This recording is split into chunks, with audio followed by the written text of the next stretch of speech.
Cinema में movie का पैसा टिकट सेल से बनता है, सिंपल इज दैट। लेकिन ओटीटी पर कैसे बनता है? एक सीरीज या मूवी कभी कभी सिनेमा से 3 गुना ज्यादा पैसा बना जाती है बगैर एक भी टिकट बेचे। और सबसे शॉकिंग बात यह है कि कई फिल्म मेकर्स ने ओटीटी डील से इतना पैसा बनाया कि जितना उनकी मूवी ने बॉक्स ऑफिस पे ख्वाबों में भी नहीं कमाया होगा। तो आज मैं तुम्हें बहुत ही आसान अल्फाज में सिंपल तरीके से बताऊंगा कि ओटीटी पर मूवीज या सीरीज कैसे पैसा कमाती है, इन्हें पैसा देता कौन है। So let's get started.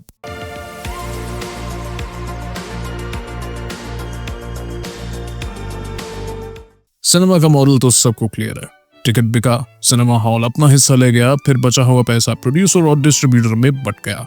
मतलब फिल्म की जिंदगी इस बात पर डिपेंड करती है कि बॉक्स ऑफिस पर कितने लोग आए। अगर सीट्स खाली रह गई तो फिल्म ऑब्वियसली डूब गई। लेकिन ओटीटी पर सिस्टम बिल्कुल उल्टा है। यहाँ पैसा पहले मिलता है। नेटफ्लिक्स या अमेज़न जैसे प्लेटफॉर्म्स फिल्म के राइट्स खरीदते हैं एक फिक्स्ड डील पर। चाहे फिल्म हिट हो या फ्लॉप, प्रोड्यूसर का पैसा सेफ हो जाता है। इसका मतलब यह है कि ओटीटी पर सक्सेस का स्केल ऑडियंस की गिनती नहीं बल्कि पहले से तय की गई डील होती है।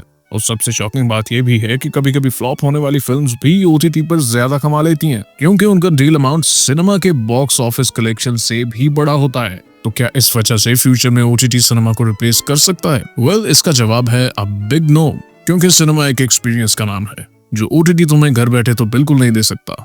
ये भी एक अलग टॉपिक है कि क्या ओटीटी सिनेमा को रिप्लेस कर सकता है या नहीं। अगर इस पर एक डिटेल वीडियो चाहिए तो कमेंट्स में बताओ, और हाँ, सब्सक्राइब ना करना है। ऑलराइट, सबसे कॉमन मॉडल है फ्लैट लाइसेंसिंग फी। मतलब नेटफ्लिक्स या अमेज़न एक बड़ा चेक देकर मूवीज या सीरीज के राइट्स खरीद लेते हैं। एक फैक्ट ये है कि धमाका 2021 के ओटीटी राइट्स नेटफ्लिक्स ने रिपोर्टेडली 135 करोड़ इंडियन रुपीस में खरीदे थे। सोचो, एक फिल्म जो ओरिजिनली सिनेमा में रिलीज होने वाली थी और प्रोडक्शन कॉस्ट भी काफी ज्यादा थी, लेकिन ओटीटी की डील ने प्रोड्यूसर को एक सॉलिड अमाउंट दी और रिस्क को काफी कम कर दिया। इसी तरह हॉलीवुड में द आयरिशमैन को नेटफ्लिक्स ने $160 मिलियन के बजट पर फाइनेंस किया था, और अगर ये फिल्म सिनेमा में रिलीज होती तो अपना बजट तक रिकवर ना कर पाती। अब कुछ डील्स रेवेन्यू शेयरिंग पर होती हैं, मतलब जितने ज्यादा व्यूज उतना ज्यादा पैसा प्रोड्यूसर्स को। एक हिडन मैट्रिक है वॉच टाइम। अगर एक सीरीज यूजर्स को ज्यादा देर प्लेटफॉर्म पर रोके रखती है तो ओटीटी उसके क्रिएटर्स को बोनसेस देता है। फॉर एग्जांपल, सेक्रेड गेम्स ने नेटफ्लिक्स इंडिया के सब्सक्राइबर बेस को डबल कर दिया था और इस वजह से प्रोड्यूसर्स को एक्स्ट्रा पे आउट मिला।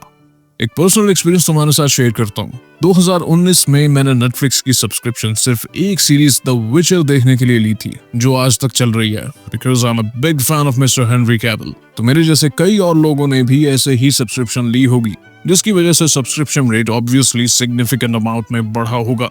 सिनेमा एक कंट्री या गिनी चुनी कंट्रीज तक लिमिटेड होता है। कई मूवीज को ग्लोबल रिलीज नहीं मिल पाती या रिलीज किया ही नहीं जाता, लेकिन ओटीटी ग्लोबल है। एक कोरियन सीरीज स्क्विड गेम एक रात में दुनिया का सबसे बड़ा शो बन गई। सिर्फ फर्स्ट 28 डेज में उसे 1.6 बिलियन वॉच आवर्स मिले, जिसकी वजह से नेटफ्लिक्स के स्टॉक प्राइस $19 बिलियन बढ़ गए। समझ रहे हो? एक सिंगल सीरीज ने कंपनी की मार्केट वैल्यू स्काईरॉकेट कर दी। एक और रेवेन्यू स्ट्रीम है ब्रांडिंग और मर्चेंडाइज। स्ट्रेंजर थिंग्स का एग्जांपल ले लो। सिर्फ शो ही नहीं, lunch boxes, games, theme parks, t-shirts, सबसे नेटफ्लिक्स को $बिलियन इकोसिस्टम मिला। और ये पैसा ओटीटी के अलावा प्रोड्यूसर्स और स्टेक होल्डर्स में भी सर्कुलेट होता है।